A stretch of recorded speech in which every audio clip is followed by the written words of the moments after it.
Бүгүнкү күндө мен айта турган маселе Кыргызстандагы мигранттар дейбизби же башка жактан келген адамдар дейбизби, ошолор жөнүндө айткыбыз келип атат. Булар тез иштейт дагы экен дагы, булар аз сүйлөйт экен дагы, булар аз тамак ичет экен дагы, аз уктайт экен да, өзүнүн жумушун так аткарат экен. Биздикилер бир туруктуу жумушта иштебеген себебинен дагы арга чага секирип жүрө бергенден биздин инсандар дагы жадаган.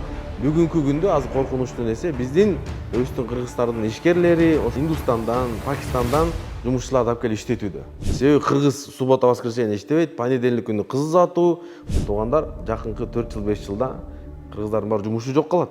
Кыскасы Кыргызстандагы кара жумуштагы мындай акча, күнүмдүк акча таба турган жумуштардын бардыгын ушулар аткарып атат. Бир кесиптин ээси болбосок, анда эртең бирөөлөр келет да бизге ээ болот. Бул нерсе акырын келип эртең Индустун астында иштеп калбаңыз.